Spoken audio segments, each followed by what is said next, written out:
Alzheimer's or old age.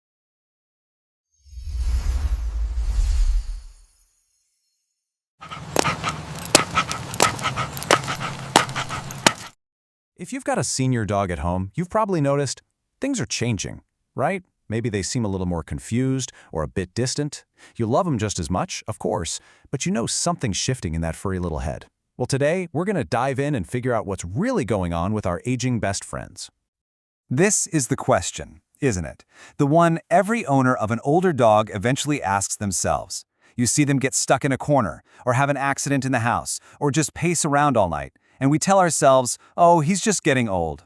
But what if it's more than that? What if these are actually clues to a much bigger mystery? So, let's get into that mystery. I know the changes in our senior dogs can be super confusing and honestly, a little heartbreaking. But science is finally starting to piece this puzzle together, and it's revealing that these aren't just random quirks of old age. They're often symptoms of a real, recognized medical condition. And that condition has a name: Canine Cognitive Dysfunction, or CCD. The easiest way to think about it is like a dog version of Alzheimer's disease. It's a progressive brain disorder, and you know what? It's way more common than most people think. To help us all spot it, vets have come up with a really handy acronym for the science: DISHA. So what does DISHA stand for? Well, D is for disorientation, getting lost in your own backyard. I is for changes in their interactions. Maybe they're suddenly withdrawn, or the opposite, super clingy. S is for sleep-wake cycle changes. Sound familiar? That nighttime pacing is a classic sign. H is for house soiling accidents. A is for changes in activity levels. And that final A is for new anxiety or fears they never had before. Ringing any bells? And if you're nodding along thinking, yep, that sounds like my dog, well, you are so not alone. Check this out. One study found that a staggering 68% of dogs between 15 and 16 years old show at least one of these signs. So this is incredibly common. But the real question is, why does it happen? And the answer to that why is where this story gets really fascinating. It turns out, by studying our dogs' aging brains, scientists aren't just learning how to help our pets.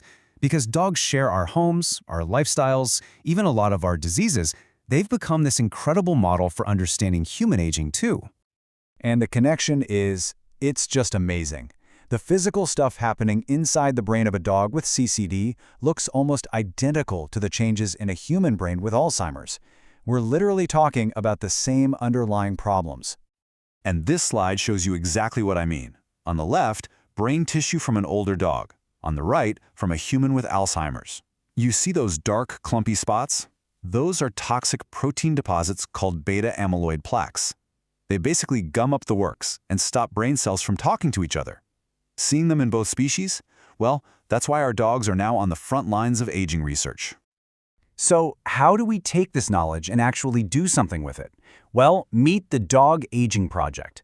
This is a massive nationwide research effort that's using what they call citizen science, thousands of regular dog owners like you and me, to unlock the secrets to a long, healthy life for our pets.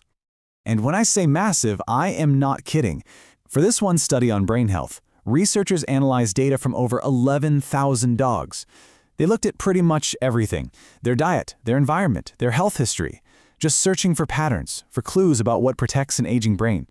So how'd they get all this data? It was a really smart, two-pronged approach. First, they used detailed questionnaires from owners who know their dogs best to track those DISHA symptoms we talked about. And second, they used rigorous cognitive tests, like the one you see here, to objectively measure things like memory and problem solving. Okay, so the researchers have all this data, just mountains of it, and as they started sifting through it, controlling for things like age and other health issues, one clue started to shine brighter than all the others. A real breakthrough was coming. Just think about all the things it could have been, right? Diet, training, supplements, how much they socialize. The scientists crunched the numbers on all of it, and they found that one specific thing, something we can all actually change, had a huge, significant link to better brain health. And there it is. The single most powerful protective factor wasn't a fancy supplement or some special diet. It was just physical activity, plain and simple. Dogs that were more active had fewer CCD symptoms, showed less decline over time, and were way less likely to be diagnosed with it in the first place. This chart really drives the point home. It shows you just how big of an impact these different factors have. Look at that first bar for physical activity. It's the tallest protective factor. That means it has the strongest positive effect on brain health, even more than a history of training. Now look at the middle bar. The biggest risk factor is sensory impairment, like losing their hearing or sight. The takeaway here is crystal clear. Getting them moving is a powerful weapon against some of the biggest risks of aging. Okay, so we know exercise is absolutely key, but it's not the only tool we have. The research really points to a whole toolkit that we can use to support our dog's brain health as they get older. So first up, mental exercise. You know the old saying, use it or lose it? It's 100% true for dog brains too. So keep reinforcing those old commands. And yes, you absolutely can teach an old dog new tricks. Puzzle toys, scent games, even just changing up your walking route gives them new sights and smells to process. It all builds a stronger, more resilient brain. Now let's talk nutrition. This part is so cool. As brains age, both ours and our dogs, they get worse at using their main fuel, which is glucose. But it turns out there's a backup generator.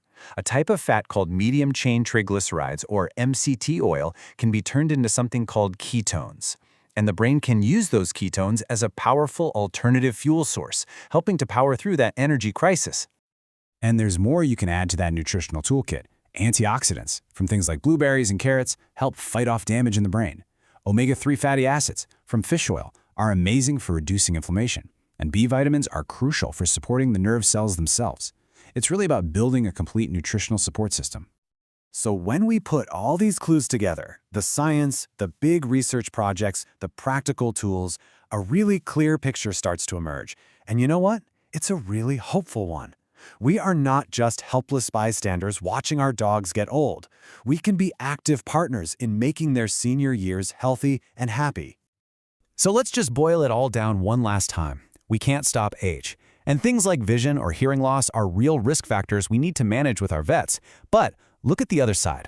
We can actively build this wall of protection with 4 key things: physical activity, mental enrichment, a supportive diet, and of course, regular vet checkups. The biggest takeaway from all of this research is just how much power you have. It's profoundly hopeful. The simple choices you make every single day, that walk you take, the game you play, the food you put in their bowl, all of it has the power to change your dog's brain for the better and make their senior years truly golden. And that leaves us with one final, kind of mind-blowing thought. Given how similar our aging brains are, that simple act of taking your best friend for a walk, well, it's not just protecting their brain health. It might just be one of the best things you can do to protect your own.